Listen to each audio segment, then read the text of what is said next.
तन मन रहे निरोग विद तन मन योग। आप सभी को मेरा राधे राधे। मैं मंजू गोयल आप सभी का स्वागत करती हूँ अपने YouTube चैनल तन मन योग में। सेतुबंद आसन। दोस्तों आज हम बात करेंगे सेतुबंद आसन। सेतुबंद आसन एक ऐसा आसन है जो आपको अपनी डेली आसन की श्रृंखला में जरूर शामिल करना चाहिए। उसके बहुत ही फायदे हैं। जब हम कोई भी आसन करते हैं तब उसको हम फील करते हैं और जिन जिन ऑर्गेन्स पे हमें उसका इफेक्ट लगता है तो उन सभी ऑर्गेन्स के लिए वो आसन हमारा बेनिफिशियल होता है। सेतुबंद आसन में जब हम जाते हैं तो हमारी सबसे पहले चेस्ट ओपनिंग होती है। तो ये चेस्ट ओपनिंग किस पे इफेक्ट डालती है? सीधे हमारे लंग्स पे इफेक्ट डालती है और हमारे लंग्स की कार्य क्षमता, हमारा रेस्पिरेटरी सिस्टम है वो अच्छा होता है।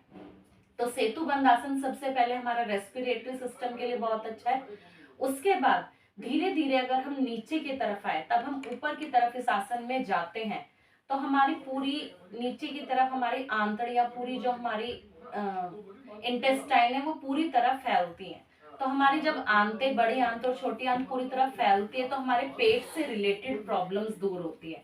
हमारी कॉन्स्टिपेशन वो इससे ठीक होती है। किसी को अगर कॉन्स्टिपेशन की प्रॉब्लम है, अगर वो रेगुलर सेतुबंद आसन करे तो वो उस पर बहुत ही इफेक्टिव है।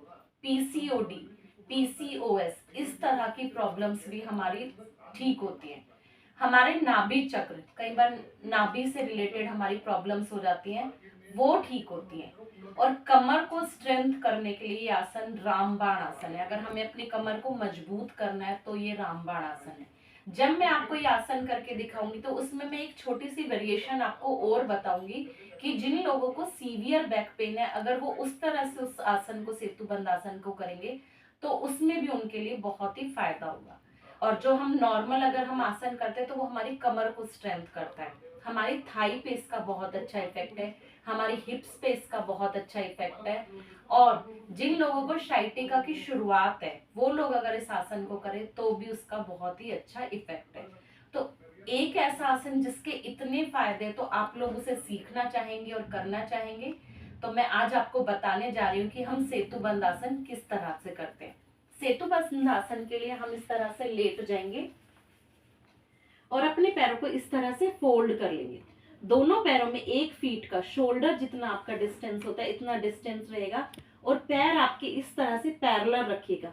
कई लोग क्या होता है पैरों को इस तरह से ऐसे खोल लेते हैं, नहीं, पैर आपके पैरेलल रहेंगे।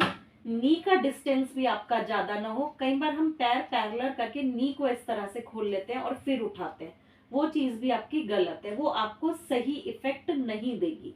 तो आपके नी का डिस्टेंस भी आपके, जितना आपकी एड़ियों में नीचे डिस्टेंस है उतना ही रहना चाहिए।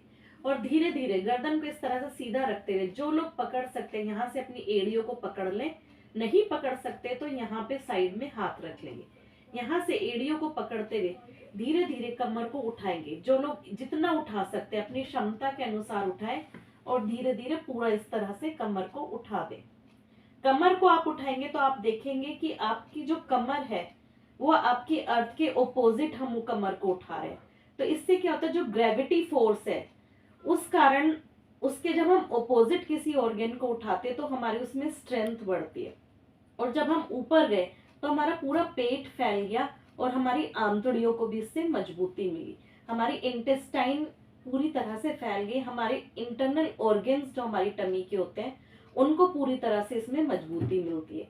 हमारी थाई पे इसका पूरा प्रेशर आता है, हिप्स पे हमारे पूरा प्रेशर आता है, क्योंकि हिप और हमारी जो अर्थ है वो हिप उसके पैरेलल है। तो ये चीजें, और आप लोगों ने, कईयों ने देखा होगा कि कई बार हम इस आसन को करने के लिए इस तरह से नीचे कई लोग सहारा ले लेते हैं, लेकिन फ्रेंड्स अगर आप इस तरह से नीचे हाथों को अपना सपोर्ट करेंगे तो आपको वो फायदे नहीं मिल पाएंगे जो इस आसन से मिलने चाहिए। क्योंकि जो हमारी स्ट्रेंथ ऊपर उठाने में हमारी बॉडी को लग रही है, जब हम हाथ अपने ऐसे नीचे कमर के नीचे लगा लेते हैं तो हमारे को एक सपोर्ट मिल जाता है और सपोर्ट मिलने के कारण हमें उस चीज का उतना फायदा नहीं मिल पाता जो हम अपनी स्ट्रेंथ लगा के इस तरह से इसको उठाने में लगाएंगे। तो ये आपका एक नॉर्मल सेतुबंद आसन है कि आपने इसको यहाँ पे हाथों को रख लिया या पकड़ लिया और यहाँ से इसको पूरा उठा दिया। यहाँ पे आप धीरे धीरे श्वास लेते रहेंगे और छोड़ते रहेंगे। जितना भी आ रहा है धीरे धीरे लेते रहें और छोड़ते रहें। जब आप धीरे धीरे श्वास भरते और छोड़ते रहेंगे तो आपका ब्लड का सर्कुलेशन इससे इंक्रीज होता रहेगा। और आप करके देखिए, आपको सच में पता चलेगा कि कहाँ कहाँ मेरा मसल स्पेस का इफेक्ट आ रहा है, और वो चीज़ आपकी मजबूत दिखती रहेगी। और धीरे धीरे आप श्वास छोड़ते हुए वापस आएंगे। ये आसन हमारा, जब हम हलासन करते हैं या हम सर्वांग आसन करते हैं या हम अर्ध हलासन करते हैं, उसका काउंटर पोज भी है। जो भी हम आसन पीछे की तरफ जाने वाले करते हैं उसके बाद हमें ये आसन करना चाहिए। अगर हम पवन मुक्त आसन करते हैं उसके बाद भी हम सेतुबंध आसन कर सकते हैं।